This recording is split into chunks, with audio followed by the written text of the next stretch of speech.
Muy buenas tardes familia, ¿cómo están? El día de hoy les traigo un video reaccionando a la entrevista que hubo en el canal de Fit Generation a Ivonne.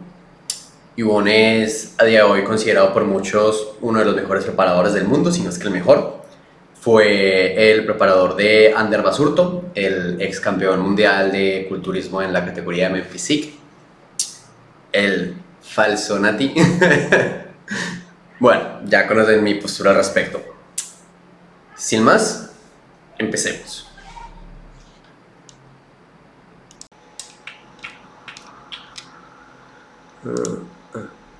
La primera pregunta va un poco al hilo de lo que comentábamos. ¿Qué es lo que tienen en común todos los campeones del mundo que tú has llevado? Lo que tienen en común es que son unas bestias competitivas en el sentido de que obviamente tienen la genética, porque es imposible ser campeón del mundo de culturismo natural sin tener una buena genética, pero yo lo que me he dado cuenta con el paso del tiempo es que hace falta un poquito más que solamente la genética. Hay bestias genéticas que no llegan hasta ahí, no llegan hasta ese nivel, simplemente porque no tienen, no sé, no tienen como la mentalidad, no tienen la capacidad de sufrimiento y no se quieren sacrificar. Y yo cada día lo tengo más claro. El que llega hasta el final, que llega a ganar el campeonato del mundo, o el que llega a hacer un top 3 no es quizá tanto que tenga mejor genética, que eso es como que se da por hecho que se tiene, sino que es el que al final de todo tiene un poquito más de capacidad de sufrimiento.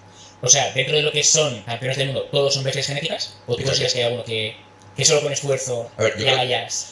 yo creo que son todas bestias genéticas porque, o sea, tú cuando vas a ver un campeonato del mundo, el que gana siempre tiene un rasgo que es la leche. Tiene una redondez increíble, tiene unas inserciones increíbles, tiene un ratio hombros-cintura que es una pasada, o tiene una capacidad increíble para perder grasa. Que eso es otra cosa de la que no se habla mucho. Siempre cuando pensamos en genética para el culturismo estamos pensando en masa muscular, en desarrollo, en inserciones, en proporciones, en redondez, en cómo son los vientres musculares, pero hay otro elemento importante que es cómo de fácil o difícil es para mí alcanzar ese porcentaje de grasa que tanto se prima, que tanto se pondrá, que tanto valoran los jueces. Y de hecho esto es muy importante también porque a medida que pasan los años, yo al final he estado en 5 mundiales de culturismo natural. Empecé, el primero que fue en 2021 con Eneco, y desde ese año hasta 2025 estoy viendo a todos los mundiales. Y lo que me estoy fijando es que los jueces cada vez ponderan más, cada vez valoran más la condición. Entonces, ese hecho, esa habilidad, si quieres llamarlo así, que depende mucho de la genética, es llegar a ese porcentaje graso, pues es algo que pesa muchísimo.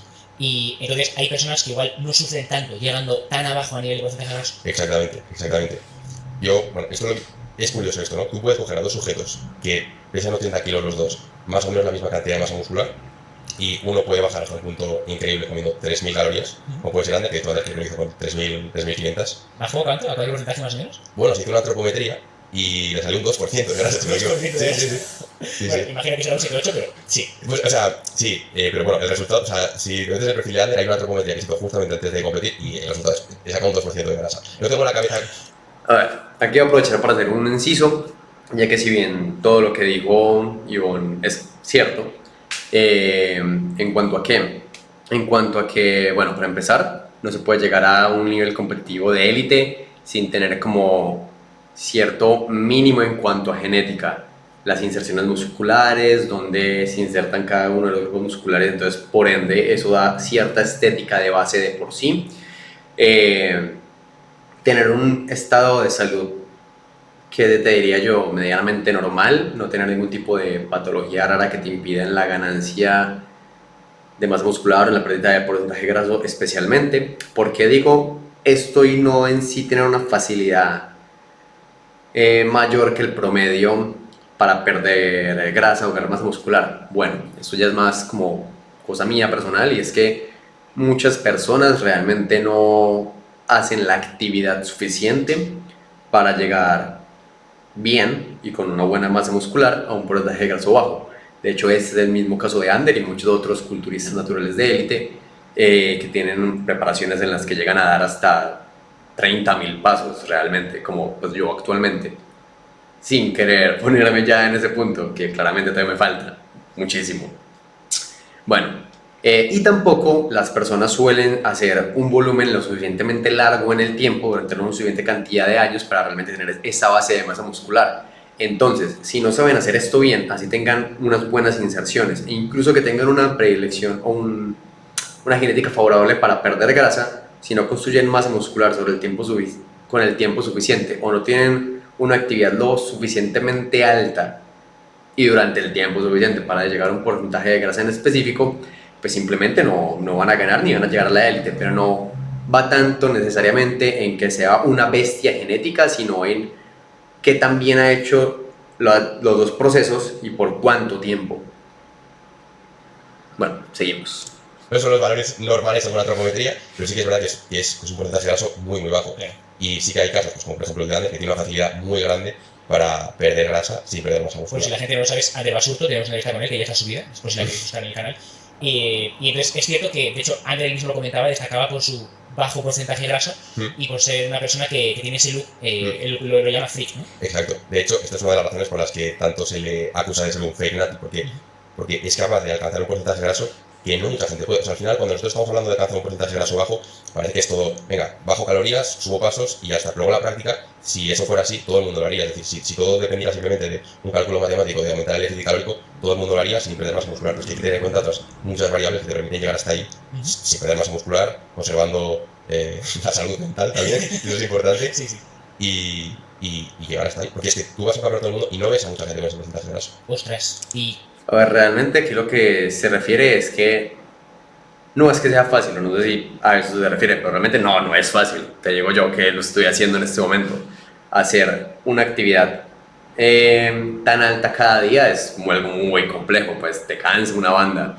Una vez vos te acostumbras, se va haciendo más sencillo, por así decirlo, pero si tú no tienes un trabajo que te permita caminar tanto, como por ejemplo un programador que pueda trabajar en la casa, que pueda tener una caminadora y un escritorio plegable, un preparador físico, traductor, etcétera, etcétera. Pues si no tienes eso, sino que tienes un trabajo más de oficina o en alguna fábrica, y se te va a complicar demasiado. Entonces es más como por el tema del contexto y también la capacidad de soportar ese nivel de fatiga, que porque sea algo diferente o que sea un componente genético el que te permite hacer eso o tener esos resultados haciendo eso. La clave sí está en hacerlo, pero también tienes que tener la capacidad mental para soportarlo y el contexto que te permita llevarlo a cabo durante un tiempo prolongado.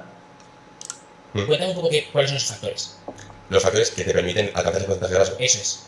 Bueno, lo primero de todo tienes que tener una predisposición genética, es decir, te pongo un caso, si tú eres una persona que necesita bajar a 1000 calorías para perder un poco de peso, eso va a hacer que en los tramos finales de la competición, de la preparación se te complique un montón, no va a ser algo fácil para ti. Y eso tú no lo puedes elegir, es decir, existe ese componente genético. Pero luego, Claro, si tú llegas con 1000 destrozado y está llegando el vasito con 300, con 300, claro, exactamente. Claro.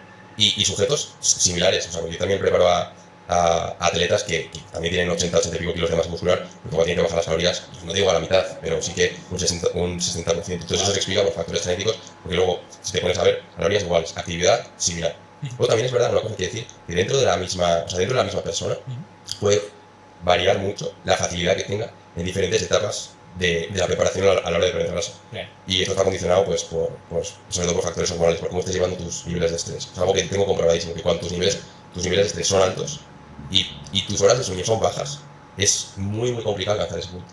Entonces, por hacer un pequeño recap, estaríamos hablando de una predisposición genética a que tú puedas perder grasa con una cantidad de calorías relativamente alta, tener bajo estrés en tu vida, poder dormir bien. ¿Hay alguna cosa más que nos hemos dejado? Hay más cosas. También tener una buena distribución de macronutrientes en tu dieta, o sea, no es solamente calorías y ya está, calories in, calories out, no es eso, solamente es dentro de las calorías que tú estás metiendo, poner muchas de las calorías en forma de carbohidratos. Claro. De carbohidratos vegetales, de frutas, intentar, que es algo que yo abogo mucho, también reducir el consumo de productos animales, de muchas frutas, legumbres, verduras. ¿Qué importancia tiene esto? Joder, pues yo creo que tiene una importancia bastante alta, porque no solamente a nivel cualitativo, por las propias propiedades de las frutas y las verduras, sino también por el hecho de encontrar un punto de saciedad mayor. Esto es un error que yo cometía mucho antes. Yo antes becaba, y esto lo he ido corrigiendo con el tiempo con mis clientes, que es algo progresivo, el hecho de poder meter demasiados productos animales, meter demasiada proteína. Con el paso del tiempo lo que he ido haciendo es, también en la medida en la que hay más evidencia de que pues, no hace falta meter la proteína y tal y cual, pues he ido bajando la cantidad de proteína, bajando la cantidad de productos cárnicos. Exacto, de eso, de origen animal, y haciendo resultados muy, muy buenos. Porque entiendo por lo que comentas, te sacias más. Sí. Y aparte del impacto positivo que tienen los productos de origen vegetal en tu salud. Exacto, eso es. Ese es otro factor. O sea, la distribución de macros dentro del total calórico y también la calidad de los alimentos o el tipo de alimentos. Claro, es que muchas veces estaría más saber meter los macros Y el origen de dicho de Carlos, perdón, de Carlos, y el origen de dichos Carlos que sobre todo sea de origen Exactamente, exactamente. Vale. Exactamente. Y luego otro factor sería pues cómo gestionar los entrenos. Cómo gestionar los entrenos. Al final, una cosa que tenemos que asegurar, como tú lo sabes mejor que nadie, es dar un volumen de entrenamiento suficiente como para poder progresar, pero que no te genere una fatiga tan grande como para que vayas destrozado y que en última instancia acabes perdiendo masa muscular. Ostras, o sea, gestionar entrenos para que no te hagan perder masa muscular. Sí, porque al final, o sea, si tú te pasas de meter volumen de entreno, o sea, una cosa que te va a pasar es que o sea, el recurso, o sea, la recuperación va a ser peor, vas a tener que atrasar el siguiente entreno de ese mismo grupo muscular. Condenarlo a que sea malo. O condenarlo a que sea malo, y ya sabes que no por meter más series totales, vas a ganar más masa muscular, lo único que estás consiguiendo es generar más fatiga, más daño muscular y tener que atrasar el siguiente entrenamiento de ese grupo muscular. Y eso al final hace que tengas menos volumen. Exactamente. Sí, como le pasó hoy. Bueno, aquí quiero hacer como un inciso, porque nuevamente quiero hacer énfasis en que, bueno, sí, tiene que ver, como bien estaba comentando Ivonne, la predisposición genética que tengamos tanto para ganar masa muscular como para, sobre todo, perder grasa manteniendo el músculo, que es lo que hoy en día se está premiando casi que más. Bueno, quiero hacer énfasis en que no es tanto esto como llevar esos hábitos a cabo y tener como todas las variables controladas, porque bueno, el contexto, que también duermes, cuánto estrés manejas, cómo estás gestionando tu entrenamiento, cómo estás rindiendo con tu entrenamiento, cómo es tu dieta, qué tanta cantidad de vegetales integrales que aunque no lo crean, tiene que ver, incluyes en tu dieta, la matriz nutricional como tal, qué tan rica es. Son un montón de factores donde, bueno, claramente sí interfiere el componente genético, pero te diría que te da un 30%, si acaso, 20%, si mucho, del final. El 80%, por así decirlo, por ciento de los resultados va en todo lo otro. Digo 80 y no como dicen muchos 5, porque sí, ya te estoy hablando cualquier cosa. Pero por lo menos un 80% de los resultados va a depender de tus hábitos y cómo lleves las estrategias a cabo. Bueno, pasemos a la selección de ejercicios. De entrenamiento puro y duro. A nivel de ejercicios, ¿tú consideras que hay que cambiar los ejercicios en base a la fase en la que se encuentra el atleta? Pero claro, no es lo mismo un atleta que está empezando que uno que tiene más rodadura. Sí, a ver, yo soy bastante partidario en general de mantener los ejercicios, porque al final un principio por el cual se progresa es la especificidad, mantener los ejercicios, eso te permite pues, no perder la referencia y ser pro en esa ejecución, algo que me gusta mucho mantenerlo, pero sí que es verdad que con el paso de la DEFI es verdad que igual limito un poquito más trabajo en estiramiento. Para los que no lo saben, pues realmente lo que pasa es que los primeros meses en los que tenemos un nuevo ejercicio, la mayor parte de las ganancias ocurren porque nos volvemos más eficientes en ese patrón de movimiento, o sea, podemos reclutar mayor cantidad de unidades motoras en ese ejercicio. Entonces recién, qué sé yo, a los 3, 6 meses inclusive, ya estamos exprimiendo el 100% de las ganancias que nos está dando ese ejercicio. Así que lo que más nos interesa es mantener la mayor cantidad de ejercicios inamovibles en el tiempo, o sea, pues claramente progresando en cargas y repeticiones, pero no quitando una sentadilla esta semana en Smith, la otra semana libre, la otra semana búlgara. No, pues vos tenés un split, un entrenamiento y una selección de ejercicios, y lo ideal es mantenerla tanto como puedas en el tiempo y jugar con las variables de dosis, de intensidad y volumen. Limito algunos patrones de movimiento como pesos muertos, pierna. Yo no soy muy de meter peso muerto convencional o sentadilla libre o press de banca, no lo meto, no creo que sea más. Creo que no es más interesante que meter otros ejercicios. Comenta por qué. Eso es interesante. ¿Por qué? Pues porque no tiene que ser, o sea, porque no son más ventajosos a nivel de hipertrofia que otros ejercicios con los que puedas es decir, atacar mejor ese grupo muscular, pero que no te dejen tan reventado. Vale, o sea, no es tanto por lo que te da, sino por lo que te quita el ejercicio. Exactamente, exactamente.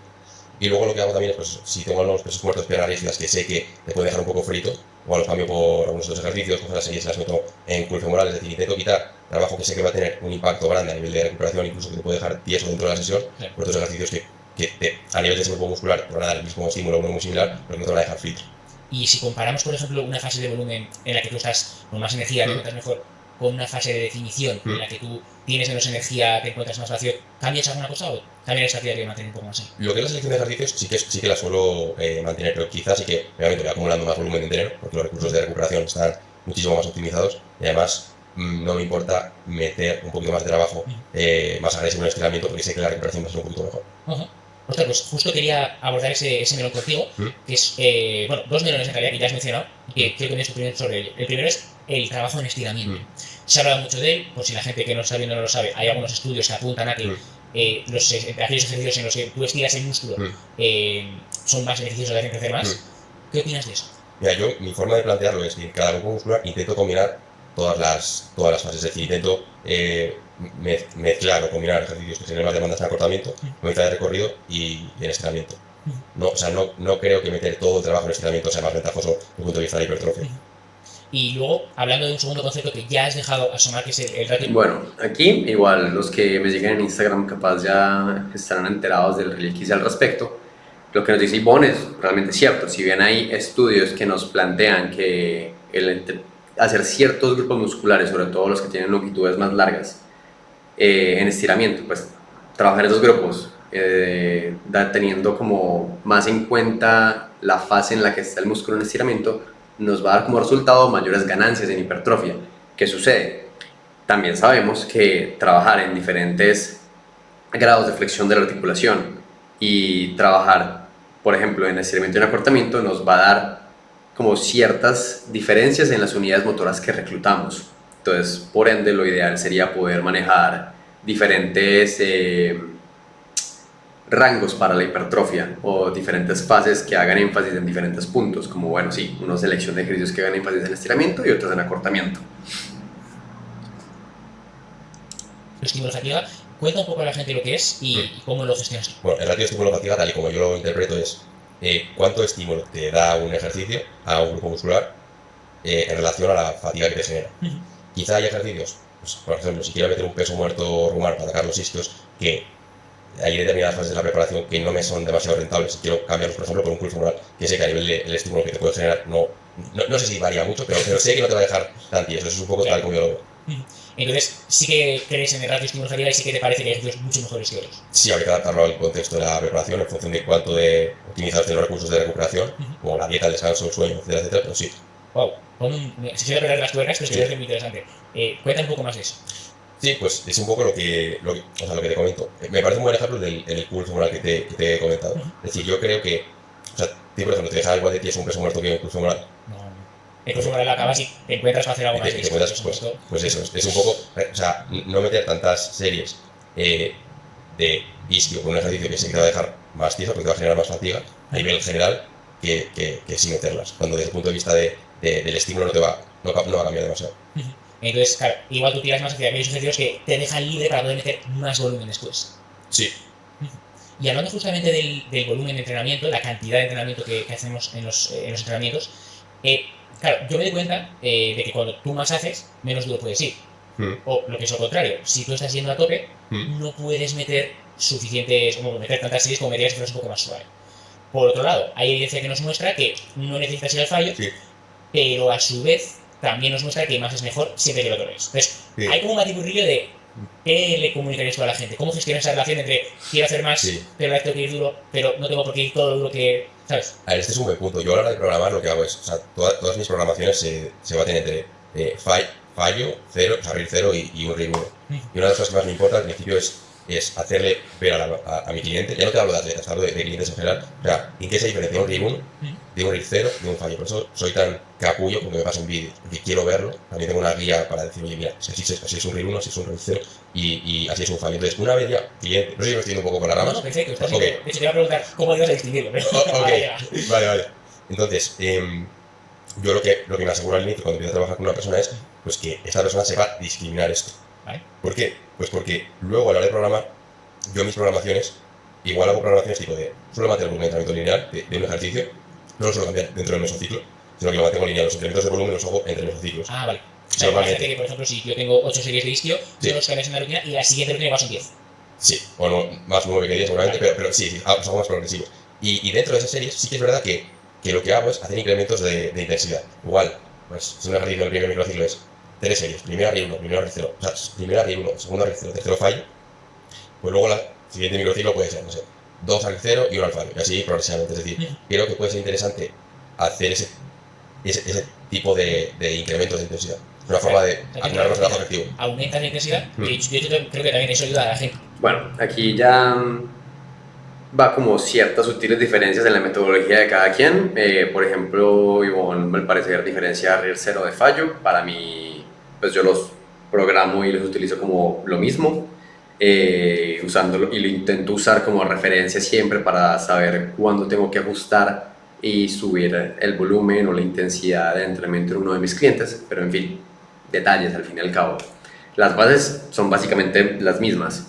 Buscar el mínimo efectivo y el máximo recuperable de un cliente, y en función de sus objetivos y su tolerancia a la fatiga, tirarlo más hacia un extremo o hacia el otro. Yo soy partidario que siempre que la persona lo tolere, lo ideal es tirarlo hacia el máximo recuperable, y así optimizamos las ganancias, pero va a depender. Realmente, y bueno, no, realmente todos los que van por esta línea competitiva de culturismo, por lo que veo también Ivonne, abogan por esto, ya que lo ideal cuando vos pensás en un ámbito competitivo es buscar los máximos beneficios en el menor tiempo posible, por así decirlo, salvaguardando claramente la salud y demás, pero eso. Bien, por último, quería mostrarles acá el cardio. Hablando de cardio, es algo que también es un buen recurso para tener a muchos clientes, pero claro, lo que tú decías, en el culturismo tenemos la particularidad de que tenemos que mantener una gran cantidad de masa muscular. ¿Cómo gestionas tú el cardio? ¿Cómo lo hacen tus atletas? O sea, mis atletas no hacen cardio. O sea, cardio como tal, para ponerse en una bicicleta estática, no hace.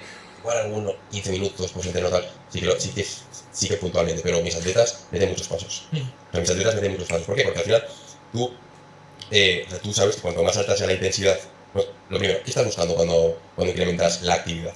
Lo que estás buscando es perder grasa. Si tenemos en cuenta que cuanta más baja sea la intensidad de la actividad que tú estés haciendo, más grasa vas a consumir y más vas a conseguir preservar glucógeno, porque estás haciendo a pulsaciones bajas, digamos que del total de calorías que tú consumes, un porcentaje mayor es de grasa y un porcentaje menor proviene del glucógeno muscular que podrás preservar porque lo quieres, que es el entrenamiento de fuerza, exactamente. Entonces, por esa razón, yo meto tantos pasos. Y es una cuestión más de bioenergética, curioso. Y una cosa que yo suelo hablar es, tipo, ¿qué es mejor? Y esto lo digo siempre a mis clientes. ¿Qué es mejor? ¿Meter más actividad y bajar y tener la comida alta? Tener comida alta prefiero tener cargos altos, porque normalmente los ajustes de calorías suelen ser de remoto un poco los cargos. Claro. Por norma general en la mayoría de preparadores. Pero ¿qué es mejor? ¿Tener la comida más alta y tener los cargos más altos? ¿O tener los cargos más bajos y tener la actividad más baja? ¿Qué te va a ayudar más a preservar masa muscular? La primera. La cantidad de cargos. Claro, ¿por qué? Porque sí, vas a meter más actividad, pero como es una intensidad baja, no son las pulsaciones bajas, lo que vas a conseguir es que esas calorías provengan sobre todo de la grasa y no tanto del glucógeno, que es lo que estás buscando preservar. Y es un beneficio doble, es decir, el hecho de ¿cómo explico esto? O sea, el hecho de tú meter pasos, pero tener los cargos altos, hace que estés más cargado a nivel de glucógeno por dos vías. La primera de todas es porque en los pasos estás consumiendo más grasa y preservando el glucógeno. Y luego aparte, si estás metiendo más cargos en la dieta, eso hace que repongas más glucógeno. Entonces ahí el beneficio, digamos así, es doble. Claro. ¿Y eso tiene impacto en el look también? Pregunta. ¿Tiene impacto en el look? Uf, qué buena pregunta. Pues yo creo que sí que tiene impacto en el look, porque, a ver, este comentario es un poco bro. No, es un poco bro, pero yo creo que sí, porque al final, ¿tú qué consigues teniendo esos carbohidratos altos y manteniendo la actividad en pasos altos? No te digo en cardio. Si fuera ir a la piscina, hacer largos, te pones haciendo 50 pulsaciones, no tiene sentido. Pero si das pasos y mantienes los pasos altos, pero los cargos altos, lo que consigues es, como hemos dicho, preservar el glucógeno, asegurar una reposición del glucógeno a lo largo de los días. Y también, ¿qué consigues indirectamente? Preservar más la masa muscular. Indirectamente. Entonces eso, per se, te va a dar un look mejor. Indirectamente porque no está, digamos, el desgaste de masa muscular que genera el cardio. Exactamente. Exacto. A ver, para el que no entendió, básicamente significa que por un lado, entre más baja sea el nivel de la actividad que nosotros hacemos, más nuestro cuerpo va a utilizar como combustible las grasas y no los carbohidratos, que se almacenan en el cuerpo en forma de glucógeno muscular y hepático. ¿Qué sucede con esto?